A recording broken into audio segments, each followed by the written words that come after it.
The call came in at 2:47 in the morning. Not the kind of call you expect on a Tuesday.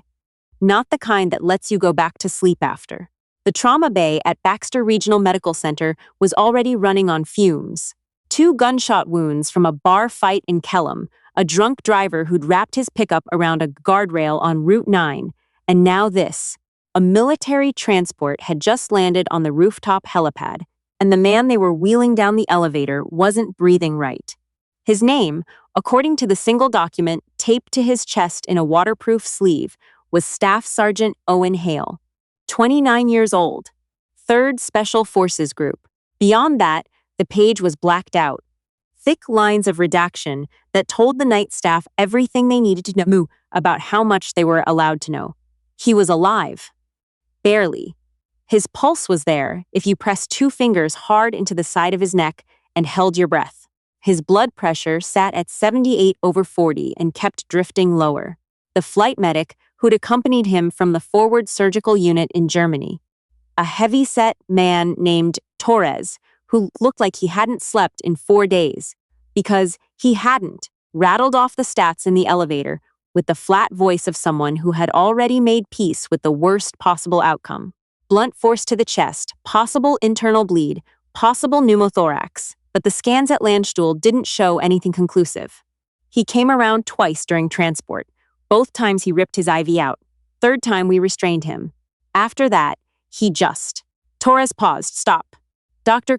Ansel Pemberton, the senior attending on nights, looked up from the chart. Stop what? Stop fighting, Torres said simply. Stop everything. The trauma bay took Owen Hail in the way trauma bays always do. Controlled chaos, everyone moving, voices low and clipped, machines beginning their negotiations with his vital signs. Pemberton called out orders. Nurses moved. The respiratory position tech positioned herself at the head of the gurney. Standing at the edge of all of it, near the supply cabinet by the far wall, was a woman none of them had seen before. Her name was June Aldrin. She had started her first shift at Baxter Regional 48 hours ago, transferred in from a position in Billings that nobody had thought to ask about. She was 28, slight, with the kind of face that people tended to look past. Not plain, exactly, just quiet. She moved through rooms without taking up space. She wore no jewelry. She kept her dark hair pulled back so tightly, it seemed almost aggressive in its neatness. The charge nurse, a veteran named Patty, who had been doing this for 22 years, had assigned June to nights because nights were where you put new hires until they proved themselves. June had accepted this without comment. She had spent her first 2 shifts doing exactly what she was told, speaking only when spoken to, and watching. Patty had noticed, somewhere around hour 14, that June watched everything with a very specific quality of attention. Not nervousness, not eagerness. Something that reminded Patty, uncomfortably, of her brother-in-law who did security consulting. The way he sat in restaurants with his back to the wall and clocked every exit without seeming to look at anything at all. She had filed that observations away and not mentioned it to anyone. Now June stood at the edge of the trauma bay and watched Staff Sergeant Owen Hail die slowly on a gurney, and something in her expression shifted in a way that nobody in the room noticed, because nobody in the room was watching her. Pemberton was good at his job. That wasn't the problem. He ordered the right imaging, made the right calls, corrected the pneumothorax with a chest tube that June watched him place with technically sound but slightly hesitant hands. The bleeding was internal but diffuse, not surgical, not in the way that would let anyone fix it cleanly. It was the kind of bleeding that you managed, that you held at bay, that you threw fluids and pressure and time at, and hoped for the best. By hour 2, Owen Hail was stable in the sense that he was no longer getting worse. His pressure had come up. His oxygen saturation had climbed into the low 90s. The monitors beeped in their steady, indifferent rhythm, but he would not wake up. That was the part nobody could explain. There was no head injury. The CT was clean. His pupils were equal and reactive. His neurological reflexes were intact. Every number on every screen said that Staff Sergeant Owen Hail should open his eyes, should blink against the harsh light of the bay, should say something profane and disoriented and alive. He didn't. Pemberton ordered an EEG. He called neurology. He called the intensivist. By morning, Owen Hail had been moved to the ICU, and there were 4 doctors standing around his bed running out of explanations. Psychogenic, said Dr. Vasquez from neurology, which was the medical profession's way of saying the body is doing this on purpose and we don't know how to make it stop. His system has essentially decided to withdraw. It's not unheard of in cases of extreme combat stress, but she stopped. We'd need psych, and even then what? Pemberton asked. Vasquez looked at the man in the bed. Even then, this is a choice on some level. You can't medicate someone back from a choice.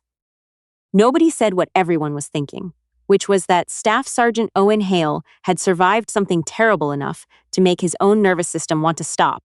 And whatever that thing was, it was buried under 6 layers of redaction in a waterproof sleeve, and no one in this hospital had the clearance to read it. June had been assigned to the ICU for the morning observation rotation. Patty hadn't planned it that way. It was just how the schedule landed. But when June arrived at the unit at 7:15, with a fresh set of vitals to record, she stopped in the doorway of room 4 and looked at Owen Hail for a long moment. His hands were at his sides. That was the thing she noticed first, before the monitors, before the chart. His hands were very deliberately at his sides, palms down, fingers slightly curled, the posture of someone conserving. The posture of someone who had been trained to survive capture by making themselves small and still and silent. June walked to the chair beside the bed and sat down. She didn't touch him. She didn't speak. She set her vitals clipboard on the bedside table and looked at his hands. The ICU nurse assigned to the room, a young man named Brett who was eager and a little harried, poked his head in. You starting your obs? In a minute, June said. Brett looked at her, at the patient, at her again. Doctors have been in and out all morning. Psych is supposed to come by at 10. Nobody's getting much response. Okay, June said. Brett hesitated, then left. June sat with Owen Hail in the thin morning light coming through the blinds. The monitors beeped.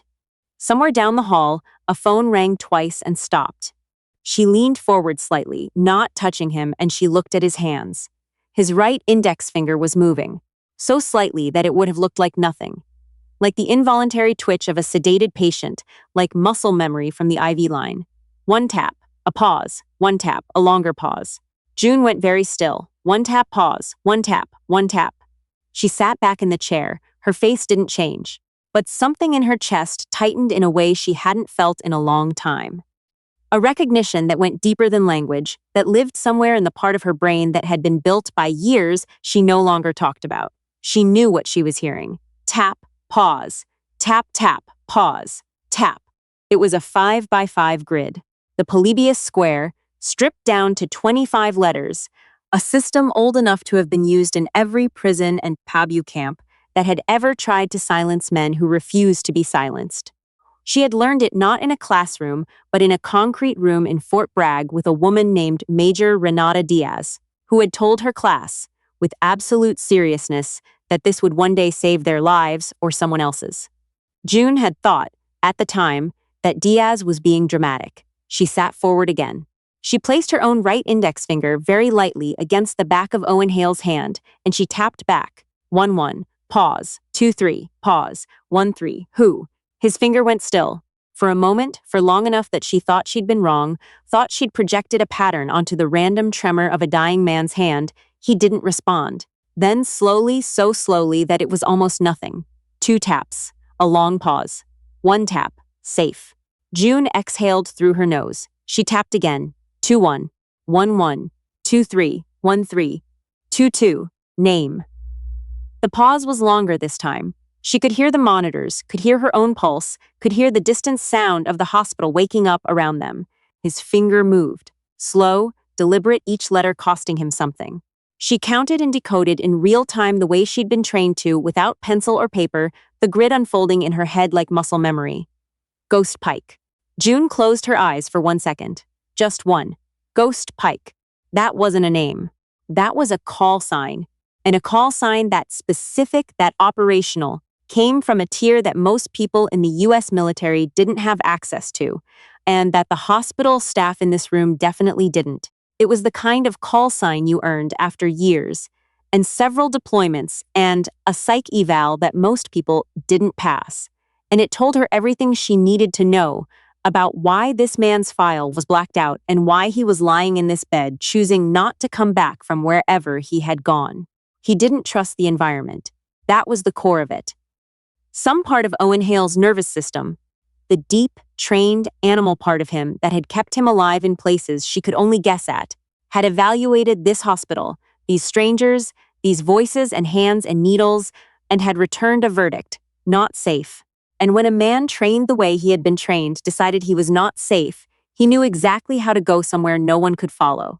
She had to convince that part of him, not the conscious mind, not the wounded body, but the deep operational core, that it was wrong. June tapped again. Slowly. Precisely. Ghost Pike. Authenticate. The finger went still again. She waited. Brett came back in to check on something, and June said, without looking up, "Can you give me a few minutes?" And something in her voice made him leave without asking why. Owen Hale's finger moved. He spelled out a string of characters. Letters and numbers interleaved in a pattern that had no meaning to anyone who didn't know what they were looking at. An authentication challenge. He wanted to know if she was real. If she was what the Tapp pattern suggested she might be. He was running a verification protocol from inside a coma in a hospital bed because the training didn't stop just because you stopped. June tapped her response. She hadn't thought about that authentication string in 3 years. She had believed, sincerely, that she would never need it again. That the life that had contained it was sealed off behind a door she'd closed with both hands and locked from the outside when she'd taken the transfer to Billings and then to Baxter. And started over as someone who just worked the night shift and watched and stayed quiet. But her fingers knew the answer before her mind had finished deciding to give it. She tapped the last character. The room was silent. Then something happened that she would think about for a long time afterward, trying to find the words for it, never quite succeeding. It wasn't dramatic. There was no sudden beeping of monitors, no lurch of his chest, no movie scene awakening. It was quieter than that. His hands changed. The deliberate, controlled stillness, the palms down, fingers curled posture of containment she'd recognized when she walked in, slowly released. His right hand turned very slightly so that the palm faced upward. Open. The way hands go when a person decides to stop holding on. June looked at his face. His eyes were still closed, but the muscles around them had let go of something. The jaw unclenched. The furrow between his brows, the one that had been there since he arrived, even in the deepest unconsciousness, smoothed out. She watched his blood pressure on the monitor above the bed. It ticked up, 84/52, then 89, then 94. She sat back in the chair and just let it happen. 20 minutes later, when Brett came back in to tell her that Dr. Vasquez was on her way up, Owen Hail opened his eyes. He didn't say anything at first. He looked at the ceiling, then at the monitors, then finally at June. His gaze was steady in the way that people are steady after they've been a long way down and made the return trip. Not dazed. Deliberate. "You're a nurse?" he said. His voice was rough from the breathing tube they'd placed and removed. "Yes," June said. He looked at her for a long moment. "How do you know that string?" June thought about all the ways she could answer that question. She thought about the concrete room in Fort Bragg and Major Diaz, and the 5 years after that she'd spent in places she still couldn't name in casual conversation, and the reason she'd left, and the very particular kind of quiet she'd been living in since. "The same way you know how to tap it," she said. Owen Hail held her gaze. Then he looked back at the ceiling. "Huh," he said. That was all. But it was enough. It was, in its way, the most complete sentence she'd heard in 3 years. When Vasquez arrived 12 minutes later and found her patient awake, oriented and asking for water, with the mild irritation of someone who had pressing concerns about his current IV placement, she looked at June with an expression that was 1 part professional relief and 3 parts bewilderment. "What did you do?" she asked, not accusatory, genuinely wanting to know. June picked up her vitals clipboard. "I just sat with him," she said. That was true. It was also, like most things June Aldrin said about herself, not the whole truth. Pemberton heard about it by 9 o'clock and came up to see for himself. He stood in the doorway of room 4, watching his patient argue with Brett about the calibration of the pulse ox on his finger, and he had the expression of a man who had been doing this job for 17 years and had just encountered the specific edge of what medicine could explain. He looked at June, who was documenting in the corner with the focused efficiency she brought to everything. Vasquez said you were in here alone with him for almost half an hour before he came around. Yes, June said without looking up. She said you didn't call for her, didn't call me, didn't run any intervention. No. Pemberton was a careful man. Careful with words the same way he was careful with procedures. He stood in the doorway for a moment.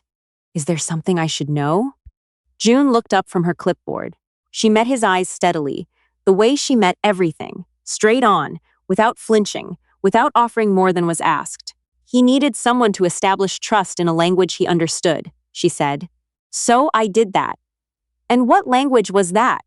A pause, just long enough to be intentional. A quiet one, she said. Pemberton looked at her for another moment. Then he nodded, once, and went into the room to see his patient. Owen Hail spent 3 more days in the ICU. His pressure stabilized. The internal bleeding resolved without surgical intervention. He ate bad hospital food with the resigned stoicism of a man who had eaten considerably worse things in considerably worse circumstances, and he completed his neuroassessments with the polite cooperation of someone who had decided, for now, to cooperate. On the second day, when the afternoon shift had thinned out and Brett was doing rounds at the far end of the unit, June came in to take his 4 o'clock vitals. Owen watched her wrap the cuff around his arm with the expression he'd worn since he woke up. Measuring, calibrating, processing. 3 Special Forces Group, he said. She didn't answer. That authentication string is 3rd Group. 7 Bravo Pipeline, specific to a particular course that ran out of Bragg from 2018 to 2021. He paused. They canceled it in 2021. June read his blood pressure off the cuff and wrote it down. There were 12 people who completed that course, Owen said. I know where 9 of them are. 2 I've lost track of. He looked at her. I haven't been able to figure out where number 12 went. June peeled the cuff off his arm and set it on the table. Her pressure's good, she said. 988/62. That's the best it's been. Owen Hail looked at her for a long moment. Something moved behind his eyes. Not surprise. He'd been past surprise for a while now. But something more like the recognition you feel when you've been looking for the shape of something in the dark and the lights finally come up enough to see it clearly. Okay, he said. June picked up her clipboard. She was almost to the door when he spoke again. For what it's worth, he said, I wasn't trying to. He stopped. Started over. I didn't think it was a choice. It didn't feel like a choice. June turned around. She looked at him. This man who had survived things she couldn't know and carried them back to a hospital bed in a waterproof sleeve of redacted pages. This man whose hands had been tapping out a distress code in the dark because the training doesn't stop even when everything else does. I know, she said. That's why I came and sat down. He held her gaze.